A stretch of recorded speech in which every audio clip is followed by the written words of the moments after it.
राजा चड्ढा है। मैं 2009 से बड़ौदा में हूँ और हम लोग बचपन में तो सब अपने अपने घरों में, जहाँ बगीचा, अपना बगीचा हुआ करता था, ऐसे घरों में रहे हैं। बड़ौदा में आए तो यहाँ फ्लैट लिया, तो यहाँ बहुत मन था कि अपना भी एक गार्डन हो, तो मैंने अपने टेरेस पे गार्डन बनाया। मेरे पेरेंट्स को बहुत पसंद था गार्डन। मेरे बच्चे हैं, उनको फिशेस पसंद थे, तो हमने सब कुछ मिक्स करते हुए एक्वेटिक गार्डन अपने घर में बनाया। एक्वेटिक लाइफ रखा, अच्छे फिशेस, टर्टल्स, तो सबका इंटरेस्ट अब इकट्ठा हो गया। सब फिशेस देखते हैं, टर्टल्स के साथ खेलते हैं।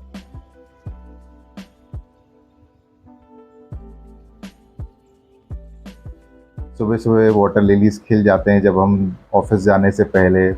कुछ नाइट ब्लूमर्स हैं जो हम जब ऑफिस से आते हैं तब खिले रहते हैं। बहुत बहुत प्रकार के इसमें रंग आते हैं, बहुत प्रकार के फूल हैं इसमें, अलग अलग वाटर लिलीज में। लोटस भी हैं, तो सबका इंटरेस्ट था तो हमने ये शुरू किया मिलके। 2011-12 के आसपास मैंने ये शुरू किया। शुरू में तो जब हमने सोचा कि हम शुरू करते हैं, तो हम तो बड़ौदा के पास जितने भी पॉन्ड्स थे वहाँ जाके कुछ लोटस ले आए, कुछ वाटर लिलीज ले आए, वो लगाया।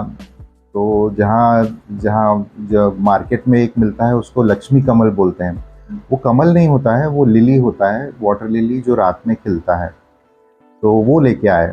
तो जब घर में उसका पहला फूल आया और वो रात में खिलता है, तो रात भर नहीं सोए कि वो कब खिलेगा बोल के। तो 2-3 बजे जब वो खिला तो सब उठ के उसको नाइट में देखने लगे कैसा खिला है। और तो वो पहला फ्लावर था हमारा। कुछ लोकल वैरायटीज़ थे तो वो कुछ लोगों से लिए, मंगवाए। फिर मैंने कहा हमें और चाहिए, लालच हो गया कि हम बिल्कुल पैशनेट हो गए कि हमें लेना है कुछ और नया।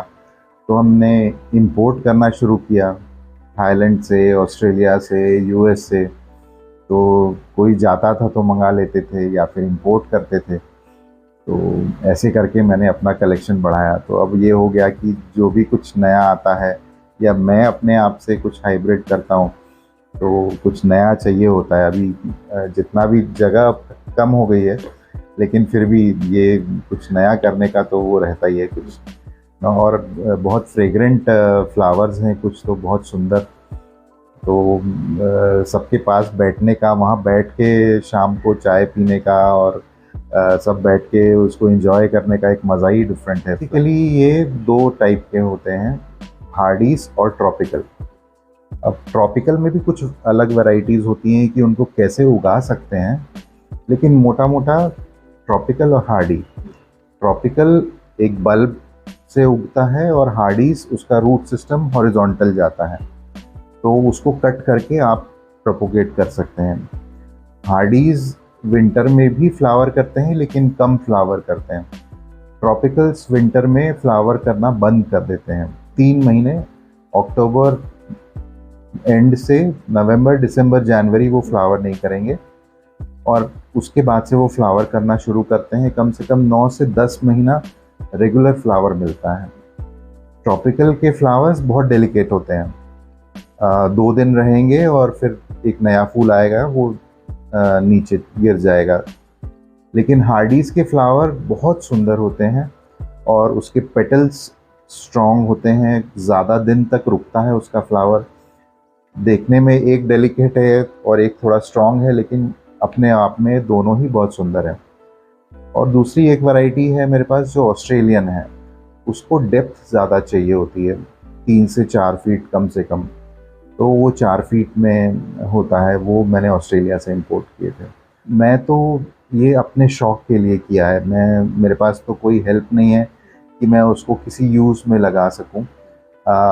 घर में ही यूज़ हो जाते हैं हमारे मंदिर में, लेकिन लोगों को मैंने कुछ वर्कशॉप लिए थे ऑनलाइन सिखाने के लिए कि कैसे लगाना चाहिए। फिर कुछ लोगों को मैं दे देता हूँ, कुछ लोग सेल के लिए बोलते हैं कि हम खरीद लेंगे आपसे प्लांट्स, तो प्लांट्स में सेल कर देता हूँ किसी को चाहिए तो। अदरवाइज़ मैं अपने लिए ही रखता हूँ। ये धीरे धीरे सीखा है मैंने कि कैसे लगाना, पानी चेंज करने की ज़रूरत है कि नहीं ज़रूरत है, मिट्टी कितना, खाद कितना, कौन सी खाद, ये थोड़ा एक्सपीरियंस के साथ मेरे को समझ में आया। इसको लेयर बाय लेयर खाद देते हैं। पहली लेयर इनऑर्गेनिक खाद, और फिर उसके ऊपर ऑर्गेनिक खाद, फिर उसके ऊपर मट्टी। और मट्टी भी डालो तो फिर अगर वो उसको पानी में डाल देते हैं तो मट्टी भी तैरने लगती है, घुल जाती है टाइम के साथ। फिर उसके ऊपर सैंड डालते हैं। तो मैंने तो काफ़ी सारे, अब मेरे पास इतनी वैरायटी हो गई है, मैं अब छोटे, पहले बड़े गमले में लगाता था, नंबर ऑफ़ वैरायटीज़ ज़्यादा हो गए तो अब मैं छोटे गमले में